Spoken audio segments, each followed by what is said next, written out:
Hi friends, ఎలా ఉన్నారు? బాగున్నారా అందరూ? అయితే ఈరోజు నేను పప్పు తీసుకొని వచ్చాను ముందుకి.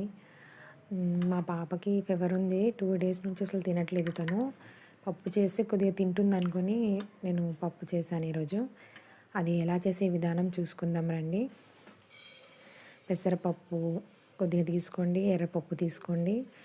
దీనికి తక్కువ ఫ్లేమ్లో పెట్టేసి కొద్దిగా ఫ్రై చేయండి, చాలా బాగుంటుందండి.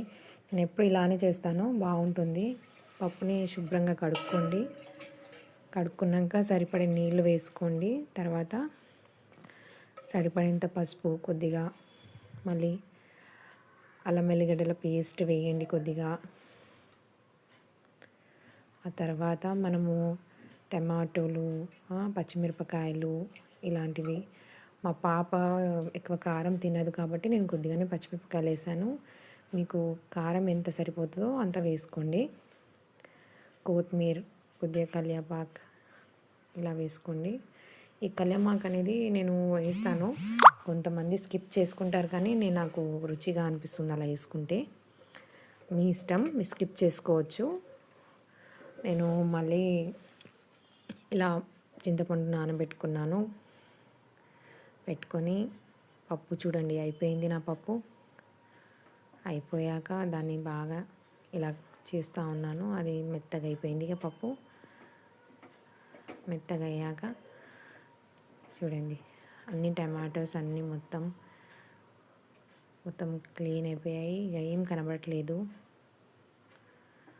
చూడండి ఎంత బాగా అయిపోయిందో. చూసారా ఎంత బాగా అయిపోయిందో పప్పు నాది. దీంట్లో సరిపడేంత ఉప్పు వేసుకున్నాను. మీరు ఎంత తింటారో అంత వేసుకోండి ఉప్పు. ఓకే, తర్వాత కలుపుకోండి. చింతపండు నానబెట్టుకున్న నీళ్ళు నేను ముందే తీసి పెట్టుకున్నాను. ఆ నీళ్ళు అనేది దీంట్లో కలుపుకుంటాను. చూడండి కలుపుకున్నాను కదా, మీరు చూడండి ఇలా కలుపుకుంటూ ఉండండి. నీళ్ళంతా పప్పులో కలిసిపోతాయి అంతా.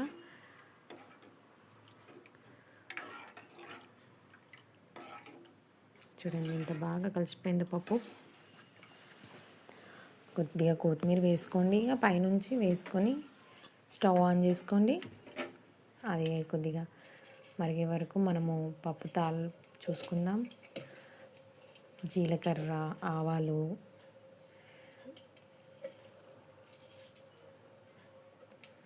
కొద్దిగా కలర్ చేంజ్ అయ్యే వరకు ఇలా తక్కువ ఫ్లేమ్లో పెట్టుకోండి.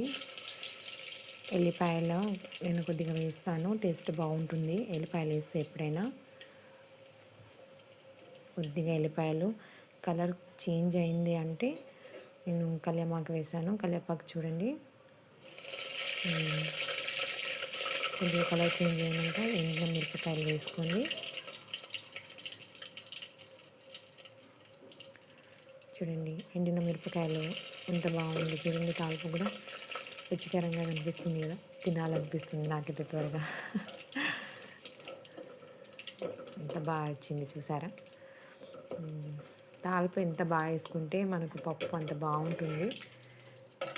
ఇప్పుడు నేను పప్పులు కలుపుకుంటాను. నా పప్పు రెడీ అయిపోయింది. ఈ పప్పుతో మా పాప తింటుందని నేను అనుకుంటున్నాను.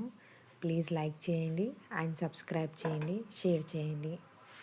Thank you for watching. Thank you.